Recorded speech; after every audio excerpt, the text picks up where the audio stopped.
go.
Oh, there you go. Hang on. Let me just see if my slide's going to move. No, don't start again. Right.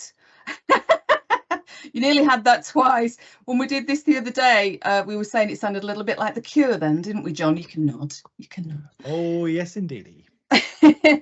So everybody, welcome. Thank you for joining us. I can't believe we've got so many people joining us today. Thank you ever so much. It's literally been 2 weeks in the making, so it's been slightly hectic and a bit nutty. So just thank you. So Charge Point Infrastructure Mastery. It's a bit of a long title, isn't it? Building robust processes, where to start and how to succeed. So there you go. For those of you who don't know me, hopefully some of you will know me, but so it's a little bit of blurb about what I do. So I've worked in business improvement for many years now, and I've worked with lots of companies to help them define, refine, change and improve their processes. So it's something that I love.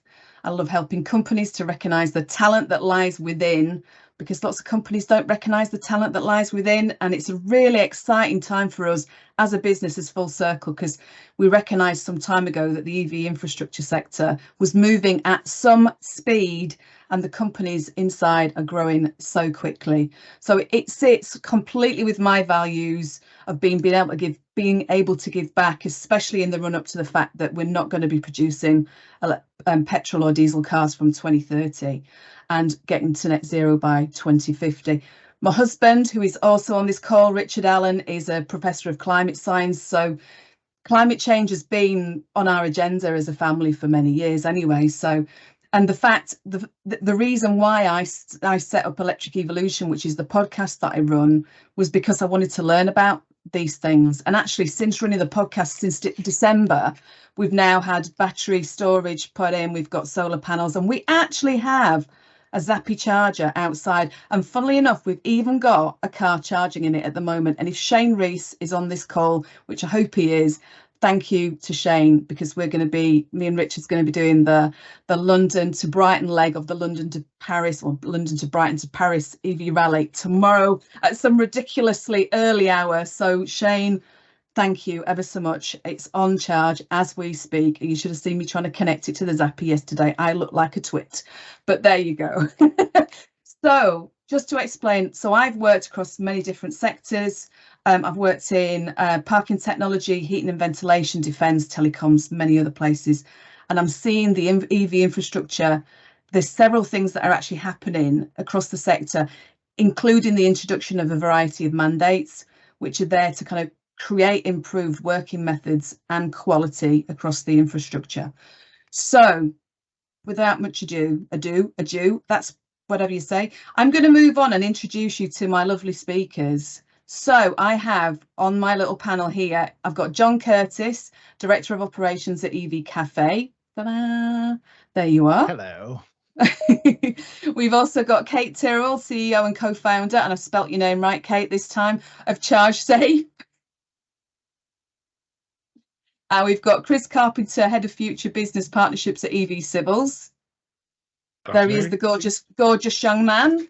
And we've got Tim Rault-Smith, who is actually a consultant at Port 443 and previous vice president at Forge Rock, a software company.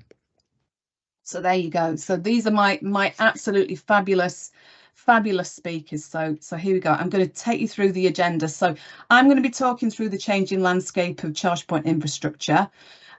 Chris is going to be taking you through the common pitfalls and mistakes to avoid in civils, because that's what he does. That's what him and at EV Civils actually do. They look at the civils side of things and making sure everything works properly.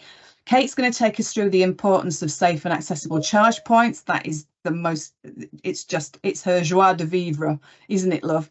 And young John is going to be taking us through understanding customer needs and preferences. So the voice of the customer, what they actually want. And Tim has been, so we're going to be talking a little bit about ISO 9001 as well.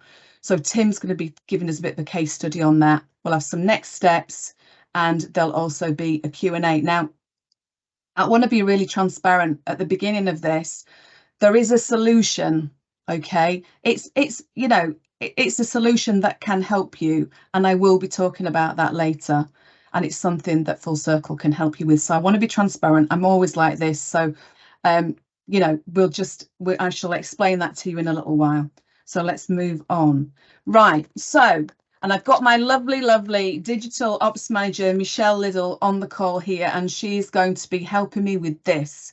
So what I would like you guys to do in the chat, can you write down, what does good look like when it comes to a robust and successful charging network or charging infrastructure? Put it in no more than 5 words, please, peeps. And what Michelle's going to do, and we're going to see how this is going to be live. We're going to see how this works. Michelle's going to put it into a word cloud. We'll do one now, and she'll share it with me. So we'll see how that one goes, Michelle. All right. So if you can start doing it, what does good look like? Tell me. No pressure. No pressure at all. Can you all write in the chat? What do you think? What does it look like? Working every time? Maximize use of grid supply? Just works without problems? What else we got? Right time, right location, and right speed. Reliable, convenient, easy.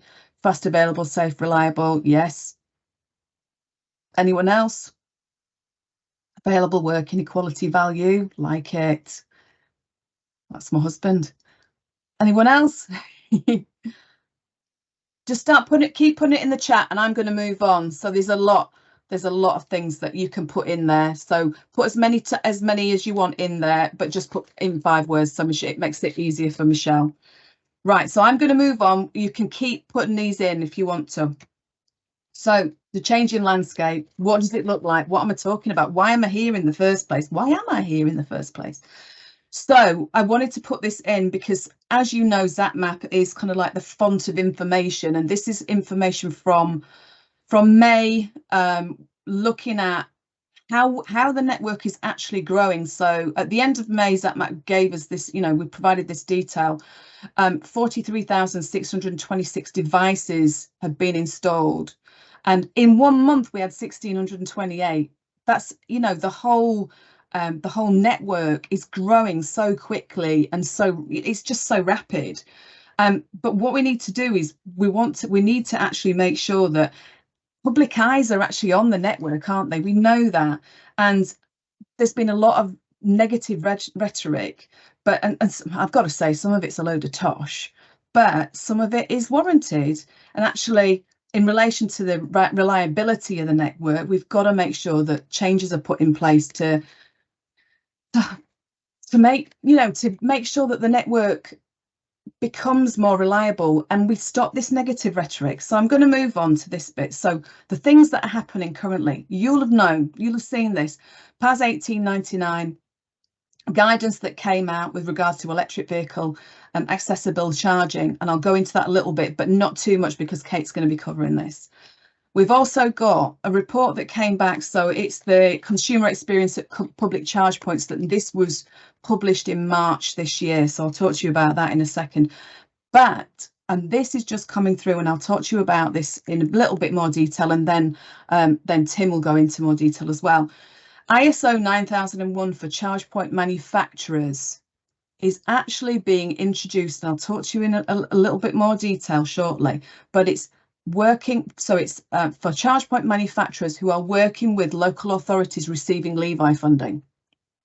Okay, so you're gonna have to excuse me because I do have notes, so just bear with me while I'm kind of checking through things.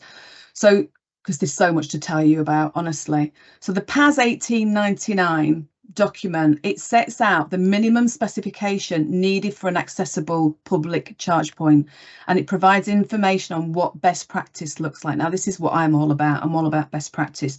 It's not mandated, okay, but you have to bear in mind that it is best practice. So, and I won't go into too much detail, but so I'll go on to the next thing, okay, because Kate's going to talk about that. So the next thing I wanted to look at was the consumer experience. Now, I don't know how many of you actually seen this document. So it's a government response to the consumer experience at charge points, and it was, like I say, it was issued this year. And the document itself relates to minimum payments, pricing transparency, payment roaming, data and reliability. Now, all of these are important, but the area I wanted to mention here specifically is the reliability of charges above 8 kilowatts on the public highway, because that has actually been discussed, as well as there's going to be a further consultation on charges below 8 kilowatts and their reliability. Now, that's going to be carried out some point later this year, but within the consultation document, the Department for Transport talks about minimum data sets that need to be provided by charge point operators so that a consumer on the road can actually locate a working charger whilst they travel. They've not decided what that data is going to look like, but they're saying by the end of this year, they should have some more information about that. Once this becomes mandated, there's going to be a requirement for all chargers above 8 kilowatts to be 99% reliable if they're on the public highway. So if reliability is monitored and the government is not happy, they won't just mandate it. They've said they'll enforce it. Okay, and I know that's kind of a concern for a number of people. So there may be a number of you in here that don't manufacture rapid chargers or install on the public highway, but I think it's important to share this. But I've got to point out that it doesn't relate to chargers above 8 kilowatts on private land or in private car parks. Okay. So the third area, as I've said on here, is ISO 9001. Now, this has been, oh my God, I can't even tell you what a rabbit hole this has been trying to find out about this. I've been talking to various people about it, including Cenex, people at Cenex about this. So it's a reference in a technical specification that for LEVI, which is the local electric infrastructure funding that is provided to local authorities. So as those local authorities bid in that want LEVI funding, they bid in so they can get financial support to build their charge point network. I'm telling you a lot of you out of suck eggs here, you know, but I just want to cover this bit specifically because this technical spec, this one line has been it has to be interpreted correctly, because otherwise you will miss the main thing, which is that if this becomes mandated, charge point manufacturers will have to prove that they're ISO 9001 accredited. Well, they're managing their process in accordance with ISO 9001, ready for audit. Now, I know at the moment that it's not been released, and there is some to-ing and fro-ing between the charge point manufacturer, should I say, and Cenex about the wording. So it might not be mandated in that specific way. It might be classed as, in inverted commas, working towards ISO 9001, but basically, you know, charge point manufacturers are gonna have to satisfy ISO 9001 in some way. You're gonna also have to have processes that are manageable. You're going to have standard operating procedures that are in place. These are going to have to be followed by everyone in the organization. They have to be documented. Okay. And also the biggest thing is they need to be updated every year, because remember, things change. You would never, ever put a process in place and then just leave it. You want to keep looking at it. That's, if I talk from a continuous improvement point of view, that's what that's all about, actually looking at what you're doing and making it better. So, as I said to you, it's one sentence in a technical spec at the moment, but I've also been told that they might be looking to expand it. Now, I don't know what that'll be, just what it looks like yet, but of course I'll let you know as soon as I find out. So additional reasons, because there might be some of you listening to this that might think, oh, well, that doesn't mean anything to me, and why should I have to do anything? But actually, implementing robust processes in the network means that you're actually developing best practice. Okay, we need to have best practice within this ChargePoint net infrastructure, because how else do we improve it? If you haven't got best practice, then you can't do this. So Tanya's just saying it's a report published by the government. What is that? Is that ISO? We'll talk about this later. I'll come to the comments in a little while. Okay, I'll just keep on this if that's all right. Thank you, Tanya, though. So as I said to you, making sure that we need to develop best practice, especially if you want to stop some of this negativity within social media and in the press. We've got to do this, honestly. As a sector, each of your companies need to be streamlining what you do and looking how efficient you are. For those providing rapid chargers, that it's probably going to be mandated, so you're going to have to do something about that. And the competitive advantage, there's a lot of ChargePoint operators and manufacturers out there at the moment, there's a lot of companies in the ChargePoint infrastructure. Why would you not want a competitive advantage? This is something that's really, really important. Okay. And finally, ESG. Now, we all hear about ESG, and it's about demonstrating how to manage risks and opportunities in relation to the environment, social, governance criteria within business. Relates to setting targets and goals for addressing issues relating to climate change, labour standards, shareholder rights. There's so much more to that. So actually, there's, I personally think that if you don't have robust processes in place, or you monitor how effective your internal operations are, then you think you need to make sure that you're doing this now, because over the next few months and over the next couple of years, I've seen this before in other industries, in other sectors, and things change, and they're gonna have to put things in place to manage this. Don't know where that'll be yet, but I think it's about time everybody's got to start doing this.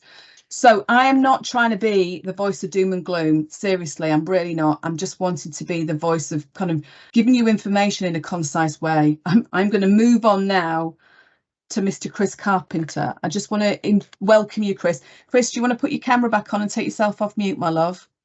Yes. So Chris is going to talk about common pitfalls to avoid. I'm going to turn my camera off and I'm going to move on to the next slide, and I'll just give me 1 second. I'll mute myself and turn the camera off. Okay. Good afternoon, everyone. So this webinar, as I understood it, was about the ISO quality document. So that starts at the beginning for us. We are the first guys on site. We're the guys putting the cable to the charger. A lot of the talk that we hear in these webinars and these meetings is all about the chargers and the charger manufacturers and the CPOs and everything else. But everybody seems to be forgetting getting the power from point A to that charger. And that is what we are trying to do at EV Civils. And we're also trying to clean this up. So that starts with us from literally being in the yard, loading up our vehicle, from lean management processes, making sure we're only making one visit to site rather than the vehicle going out with the machine on the back and then we're coming back for something else and going back to site. So those processes are simple to adjust and they're simple to adhere to. But then you get into the quality of the installation itself. So like I've just said, everybody's jumping up and down about that needs to be right, this needs to be right. Nobody's interested in what's in the ground or how it's been put in the ground. Some of the more frightening stories that I have witnessed, not just been told about, I have witnessed a rather large, one of the top 5 CPOs in the country. This was a job for them done by quite a big ICP actually. And they had installed a concrete pad for a feeder pillar. A feeder pillar is where all the switchgear is for the charger, etc. They had installed a concrete pad over a 60 mil gas main. And I don't mean a couple of feet over. I mean, they'd concreted the gas main into the concrete. And we'd gone there to do something else and look at another job.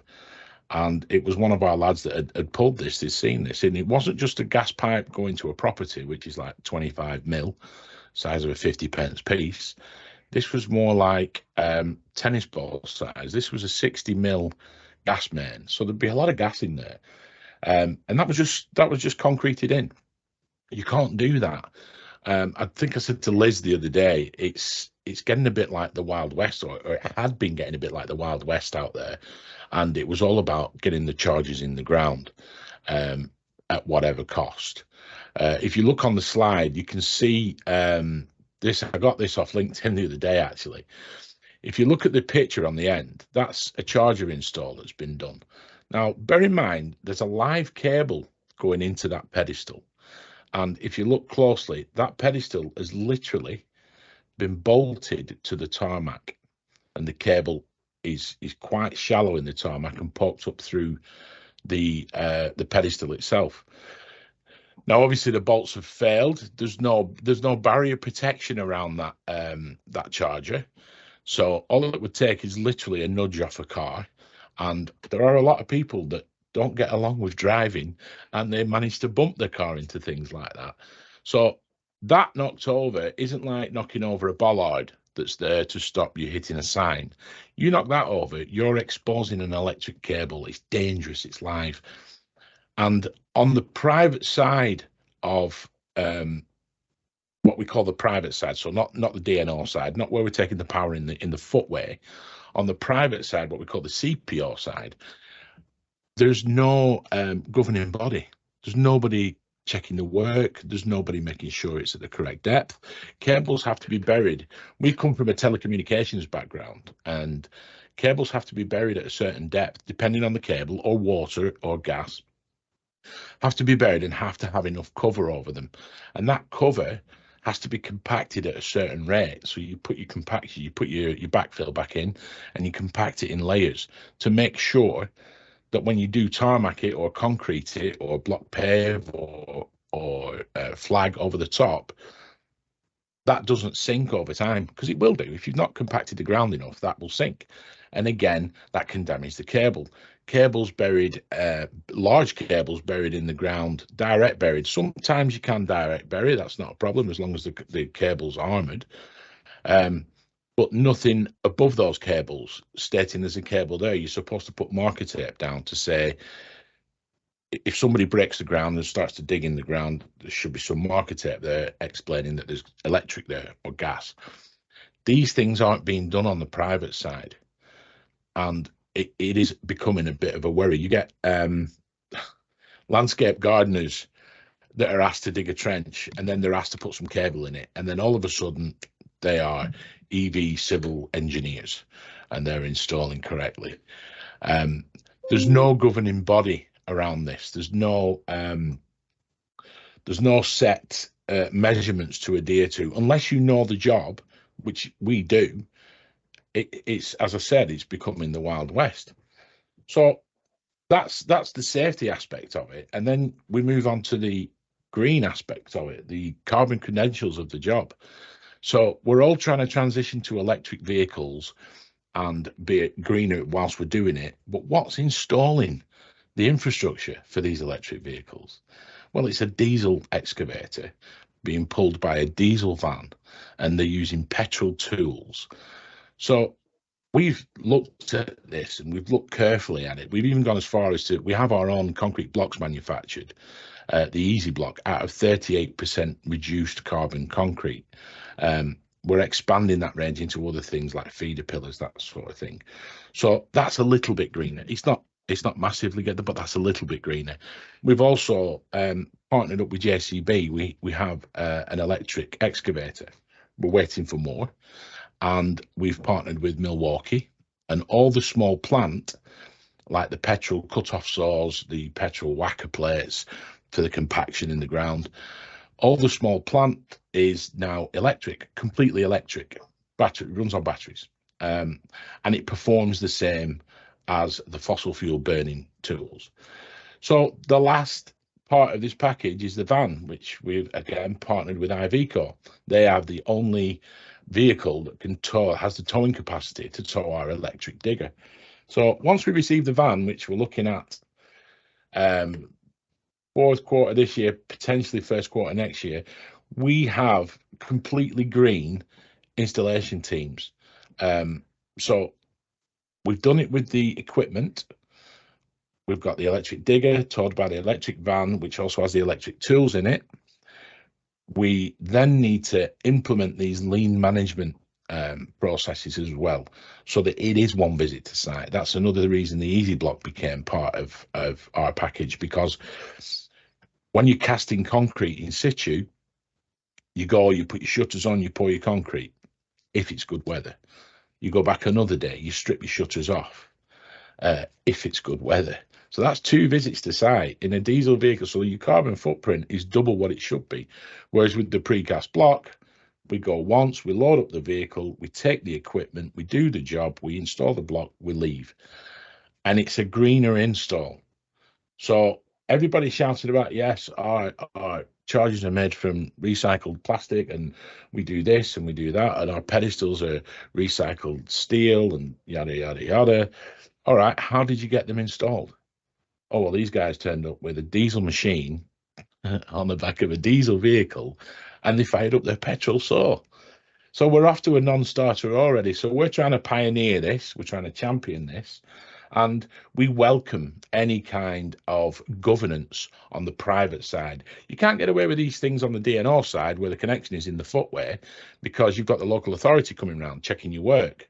And they check your work for 2 years after the job's been done. So if that tarmac sunk, believe it or not, the council are supposed to get the contractor back to repair it. If the tarmac sunk, you're responsible for it. There's nothing on the private side, which is something that I think definitely needs to be looked at. And I think I've bored you all enough now, so I can hand back to Liz. You've not bored us at all, darling. You've not bored us at all. Thank you ever so much, Chris. Thank you, my darling. Listen, that's really appreciated. I'm sure everybody, you guys are doing such a brilliant job, honestly, at EV Civil Solutions. So thank you, lovey. I'm going to move on now. Just give me a second. Here we go. We're going to talk to Kate, and we're going to be talking about safe and accessible charge points. So, Kate, I will move the slides forward. Do you want to bring yourself on camera? Hey up. Hello. All right, love. Right. Okay. Here we go. So I'm going to turn my camera off, and unmute myself, but I will be listening. Fab. Thank you, Liz. So happy Friday, everyone. I'm going to try and keep this nice and snappy.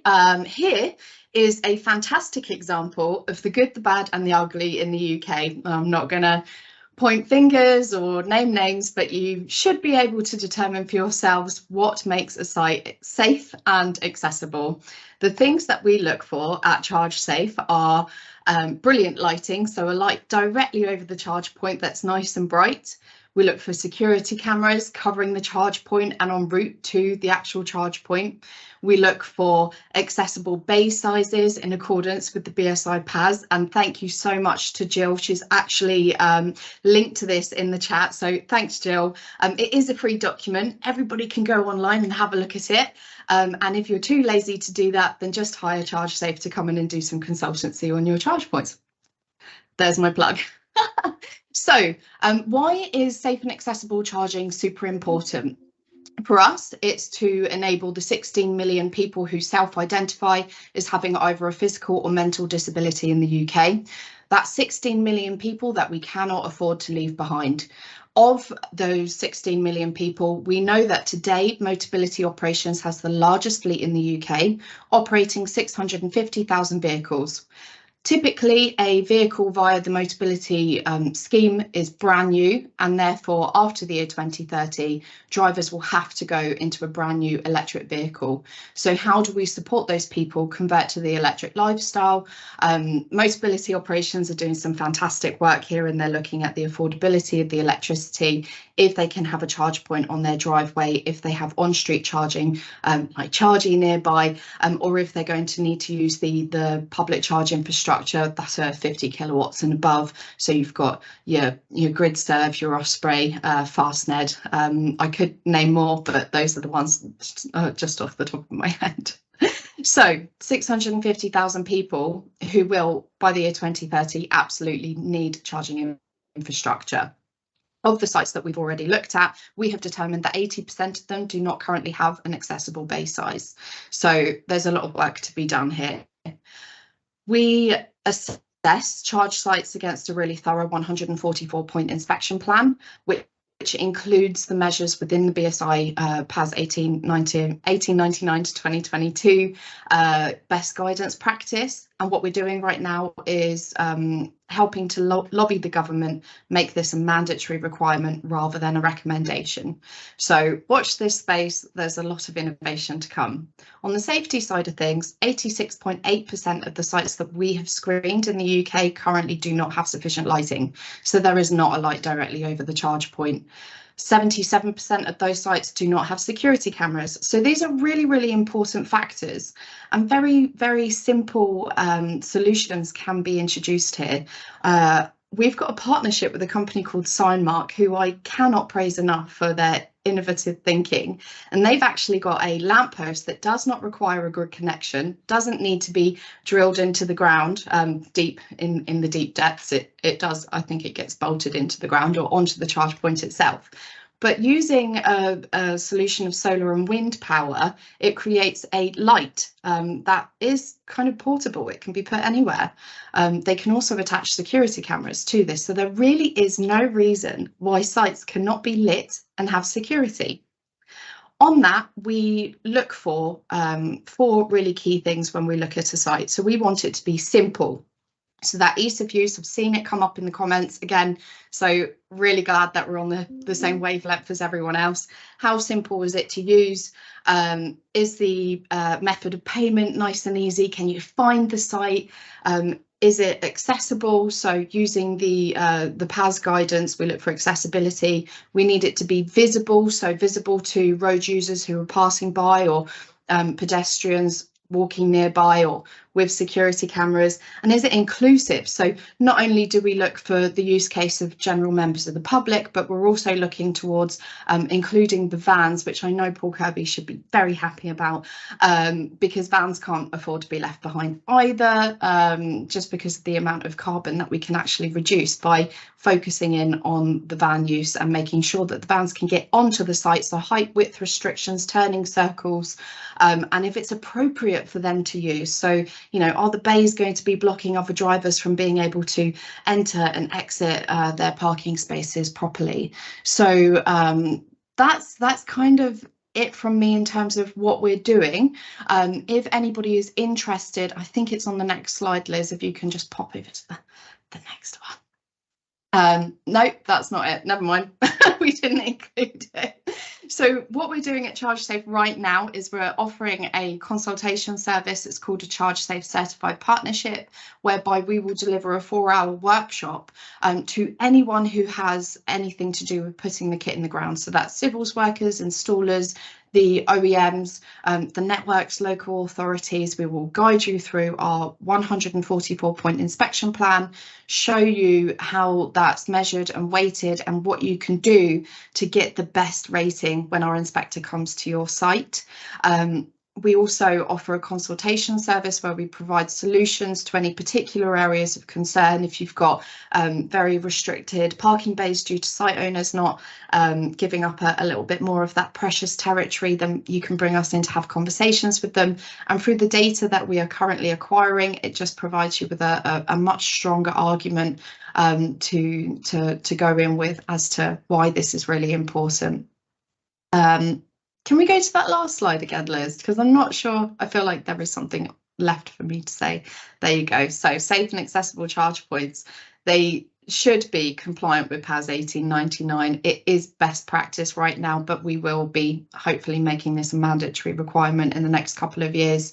It does promote inclusivity and social responsibility, so it's a nice big tick in the box for your business. User experience is super important, and let's not forget that this infrastructure is a lifeline to drivers. Customer service helplines should be operational 24/7. If a charge point is not working, that driver needs help. They need to be able to get on their way. They need to be visible, they need to be safe. The charge point needs to be accessible, and it's no good just using a fuel service app, for example, or having an assistant on hand to help disabled people, because actually where's the dignity in that? Let's just make all of the charge sites accessible from the day dot. That's my rant over. back to you, Liz. It wasn't a rant. It was very good. It was very, very good. So listen, so we've got following on from you. Thank you very much, Kate. That was brilliant. I'm sure everybody really appreciated that. And she's such a knowledgeable person. Can I get John come on camera? I'm going to stop sharing now because this man does not need slides. Do you, love? So let me stop sharing. Here he is. I'm going to mute myself and put myself on camera. You're going to talk about customer needs and preferences. And by the way, just to let everybody know, sorry, we're all real chatterboxes, aren't we? So we're probably going to run over, and please don't think that you've got to be short, John. I'm not saying that. No, you're never short, are you? You're over 6 foot. So anyway, so if everybody's all right to stay on for a bit longer, we probably will run over a little bit. Okay, so I'll mute myself and shut myself up. Bye. Thank you, Liz. Do you know what? This has filled my heart with joy. And let me tell you why. I'm an old buzzard now, 58 years old next week. And what I have historically seen with ISO certification and people working towards a standard is that it's a navel-gazing exercise. It's an inward-facing exercise to make sure that organisations are compliant, and the people who get forgotten sometimes are the customers. And what's brilliant about today is that the customer has been front and centre of everything that's happened, right from the get-go, right from all the comments that have gone into the box. I think this forum is stunningly good at understanding what's necessary externally, which will help inform what goes on internally. And the words that have been used are easy, make everything easy, accessible for all, so that we know where the charge points are. Do they work? Are they easy to use? How do you pay for your charge? How do you contact support staff if you need them?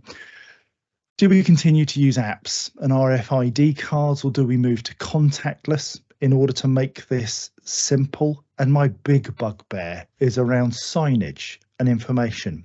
I can't believe I've been in this business now for 12 years. And when we started, the Office for Low Emission Vehicles said, oh, we'll control all of this stuff and we'll make sure that there's one system for the country and everybody will have interoperability and we'll know what's being charged and. And what's actually come to pass is that we have hundreds of variations in terms of what charge points are used, what ratings they are, what power is deployed, how quickly a car can charge, how you access payment information. And the signage at all of these sites varies. Some are brilliant, some are utterly contemptible. And if you think about this for a second, if you went into a petrol station and said, I want to get 20 litres of fuel, and you didn't know how much you were being charged for it, whether you got 20 litres or not, you'd be pretty grumpy. If you then got charged an overstay fee as well, which you didn't know about because you'd gone into the shop and you'd been longer than the 3 minutes you were allocated, you'd be pretty grumpy. What we have to do in the industry is make sure that we give the information that's required to the customer at the point of purchase, and we need to demonstrate that we actually care about their experience. National signage has to become a thing that tells you how fast the charger is at max, how much energy you receive, what price you will pay, what overstay charges there may be, so that you can make informed buying decisions. We need to bring pressure to bear on the government and to OZEV to make sure that they put these standards in place so that you can be protected as the consumer. And that needs to be part of us as an industry saying we will do this, and consumers as the people who are paying for this energy, they can also put their hand in the air and say, we won't use charge points where we don't know precisely what it is we're getting and precisely how much will be charged, and don't have a way of getting a VAT receipt, etc., etc. So there's some fabulous people doing great things in this industry, but we need to keep making sure that we let the customer know. And I'll tell you why it's important. Recently, one of my EV Cafe colleagues went to a charge point and an operator was charging 40 pence per kilowatt. She used a roaming card.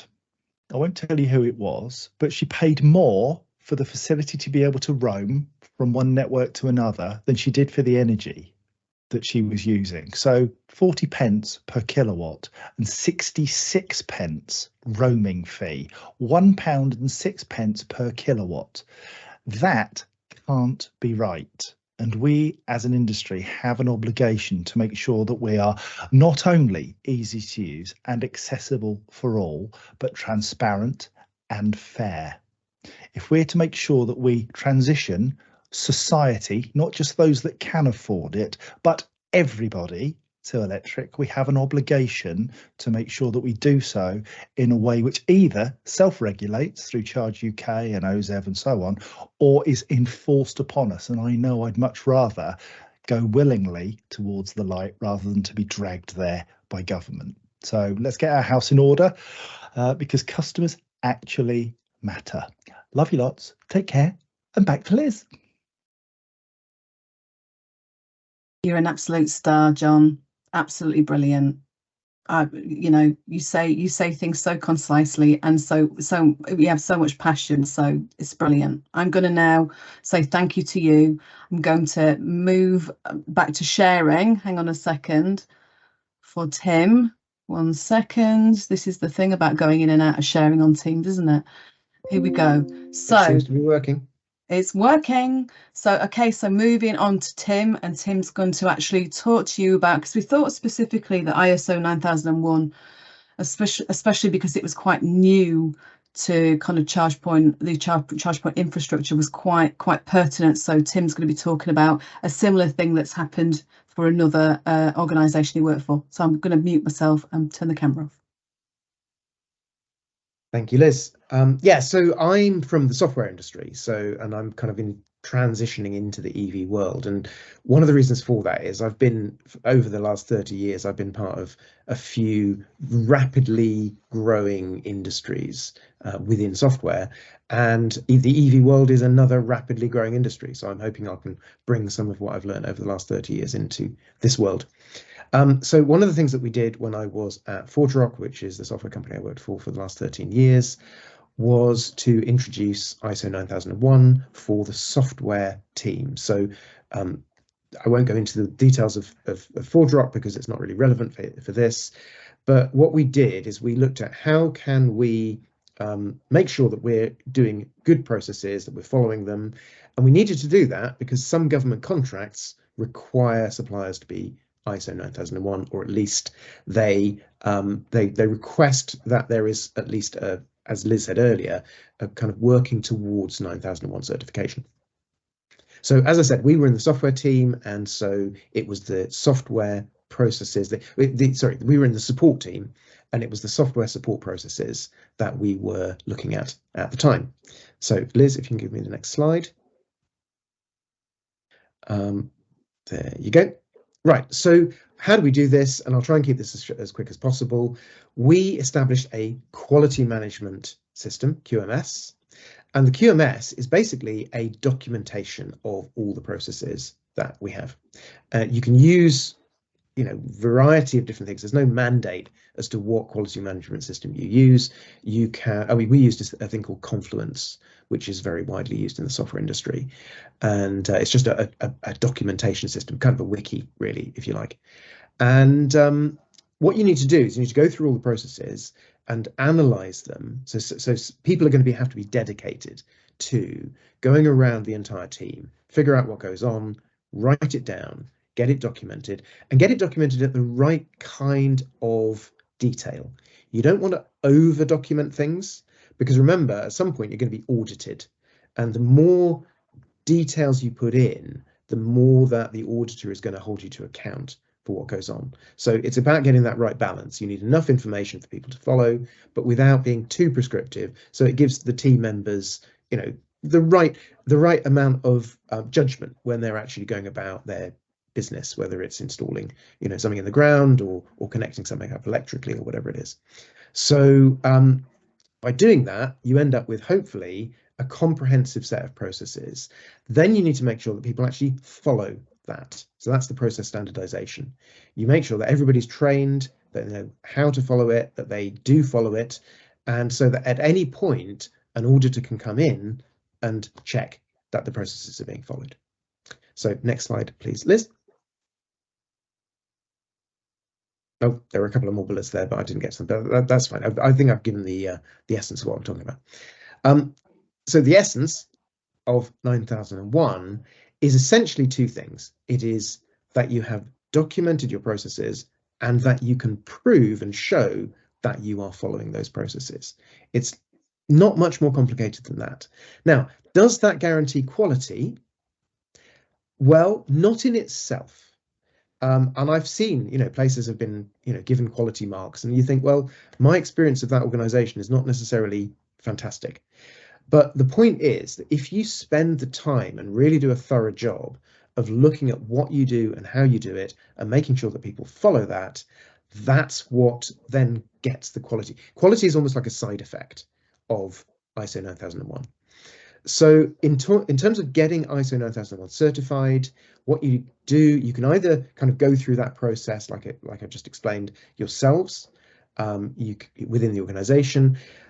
That will take time. It will take time regardless. But if you want to accelerate it, then what you can also do is you can go out to a number of consulting organizations, get somebody in to take you through the process. That will make you, that will give you the opportunity to do it much more quickly and make sure that you can get certified in time for whatever regulations are coming down the line. And as Liz said earlier, we don't yet know completely whether ISO 9001 is going to be a requirement, but it's certainly something that we can expect to see in the not too distant future. I think that's me done. If anyone's got any questions, I'm sure you'll put them in the chat. Over to Liz. Thank you, Tim. Thanks. That was a really good kind of, I think hopefully it gave everybody a bit of an understanding about it. Sorry, I know we're running over by 5 minutes. In fact, it's going to be a bit longer, so we might actually finish at 1. So I hope you're all right with this one anyway. So next steps. Okay, so I did say there's a solution, and Tim's talked about some of the things there. So biggest thing is challenge your traditional thinking, challenge the way that you're currently thinking about the way you do things to make improvements, because if you don't challenge and you don't make improvements, then you don't move forwards. So look at what you've got currently, and as John was saying, understand what your customer needs. What do they actually want? It's great to know what you want, but what do your customers actually want and need? What matters to them? Next thing, stay informed about compliance, making sure that, obviously I've seen a number of people, and thank you, Jill, for sharing various, I think you've shared one document, or there's a few documents being shared in the chat, so obviously use those. But there's, actually keep up to date with all this compliance, because you don't want to be caught out by it. You really don't. And the final thing, and of course I'm going to say this, and this is part of what I was saying earlier about the solution, is seek support from Full Circle. We're working with these guys as well, the ones that have actually been on the webinar today, to make sure that we support you. So this is the solution I want to talk to you about. Okay, so I hope you don't mind me talking about this. We've got 2 programs that I want to talk to you about, because when it comes down to it, this is what I do. This is what I love. The things that I do can support this sector, and the people that we're working with at the moment can support this sector. So on the right hand side here, we've got a 1-day in-house workshop. Okay, basically what that does is it takes you back to it. Well, it identifies exactly what you need, where you are in 1 day, and looks at, we kind of go through a diagnostic with you beforehand. We've sent out a kind of an online diagnostic to actually put together before we actually run the workshop. But the workshop itself will give you put you in a situation where you know what you're doing. You can action plan the next steps that you want to take, and you can make sure that people are accountable. We can look at the processes that you need to put in place, the ones that are missing, the ones that are working, because obviously, like I said to you, some of you are doing a fantastic job. So that's what this program will do, and I'm being very quick talking about this. On the left hand side, I've got a training program as well. So if you wonder who the little character is on the left, he's called Muda, and Muda in Japanese, and we heard Chris talking about lean management. So my background is lean process improvement, and muda in Japanese means waste. And when we talk about waste, we're not talking about what you put in your bin. It's basically looking at wasteful processes. So I've got an 11-week program that I'd really like to have some people on from this sector, because I think it'll make a massive difference to you. So it's 11 weeks. It basically takes you through, you're learning from me and the people that I work with what the best practice methods are. We take you all through the program. You will actually do a project as you're doing it. And the theory is, and you know, actually by the time you've finished, the course will have paid for itself. So I'm offering it either in-house over 11 weeks. So one company can come on it for 11 weeks. And it's not like full days. It's kind of like one full day in-house, and then the rest of it can be hybrid. Or some non-competing charge point operators or manufacturers who are happy to be, you know, working together. I'm happy to sign non-disclosure agreements, etc. But that is the alternative. So, and this program, seriously, we have kind of like we have an online community where you can talk to each other. You can talk to myself and Michelle and the other team at Full Circle. As we're going through it, you get help and support. The Muda is actually a gamified, there's a game on there, which is, we're basically trying to do things so that they're fun. The work that I do, I can tell you now, it's not boring. I jump around a lot, I bounce around a lot, and I'm basically make sure that the experiences that you have with Full Circle are memorable, because you know what it's like when you leave a program or a course, you kind of think, oh God, what did I learn? Well, hopefully the way that I do it and the way that we do it at Full Circle will make a difference to you. And that's a really short version of what I'm talking about. So we're going to send you something out on email afterwards that will kind of follow this up anyway. What I want to do now, that's very, spend to save. I like it. Thank you. It is, honestly, you can save so much time, money, effort. You are making sure that you're going to be compliant. We can take you through everything, all the things that have been talked about, we can take you through. And I'm basically transfer all of my skills and knowledge and experience to you, because that's the whole point. That is what we were saying about Kate's joie de vivre. My joie de vivre is basically to make sure that you are successful, you're progressive, and that this sector is kind of, it's moving forward, and that we stop all this negative rhetoric, because it's just crap and we need to stop it. So I want ask some questions. So if you've got any questions for any of us, please can you just put it in the chat. In a second, I'm actually also going to share the word cloud that Michelle's created. I don't know how I'm quite going to do that. I will get it on screen. But have you got any questions for anybody? Please just pop it in the chat. Happy to talk to you about that. I'll keep an eye open for any questions coming in. Too poor to have joie de vivre. No, you're not. Well, look, if there's no questions, does anybody think differently about what good looks like? Can you just tell me now that you've heard everybody? Does it look different, or is it the same as you were watching in the first place? You know, that you saw. No? Yes? Same? Okay. Well, look, I'm gonna stop sharing, and then information. Oh, you've got more information. You've definitely got more information, haven't you? Well, look, I'll tell you what I'll do. I'll do a quick recap, and then I'll share this this that Michelle's given us. Okay, transparent fees. Okay, so Sam's saying transparent fees. God, get my teeth in. Here we go. Right, okay. So I'm just going to do a quick recap. You don't really need to I'll just let you read that on screen. I'm going to actually, oh yes, because the other thing I was going to say, as a thank you, if you do decide you want to, hang on, Randall's saying, good is the Tesla model from a customer point of view. Okay, maybe we'll talk about that externally, Randall. God, I can't even speak now. Right, what I want to just say is thank you to everybody. I'm going to share the word cloud in a second, but because you've all spent time being on this, and it's a bit longer than we intended it to be, we're going to provide you. So there's two free documents that we're going to send to you. One's a standard operating procedure template. You've heard me talk about it. You've heard Tim talk about it. So we've got a template that you can use within your organizations. between myself and the wonderful Michelle, we've actually created an infographic on 10 essential steps for creating and implementing robust processes. And also, if you decide that you want to actually come on either I call it Enlighten and Initiate programs, if you book before 5th of July, then literally you will get a 20% discount. Okay, so just please let me know, please contact me if you're interested. I'm going to stop sharing a second. I'm going to try and share this infographic that Michelle's sent me. So give me 1 second. Right, hang on. Let me just see if I can get it so we can see exactly what you guys have been saying. 1 moment. Right, here we go. Oh, doesn't want to open. Oh, really doesn't want to open. Okay, I'm going to share again. So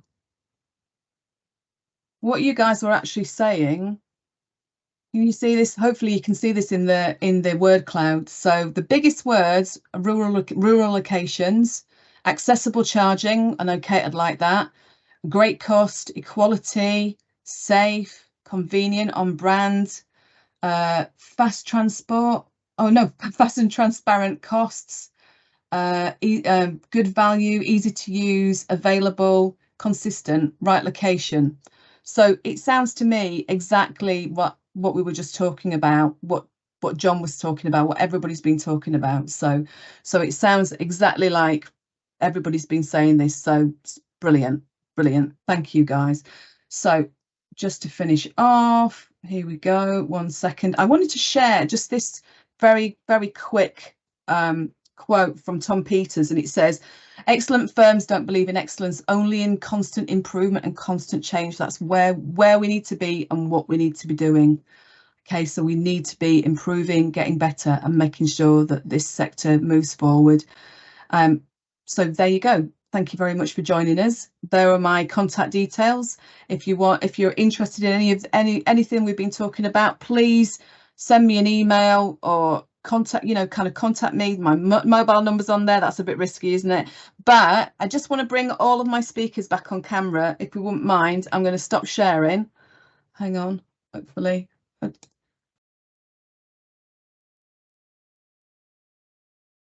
Everybody back? Here we go.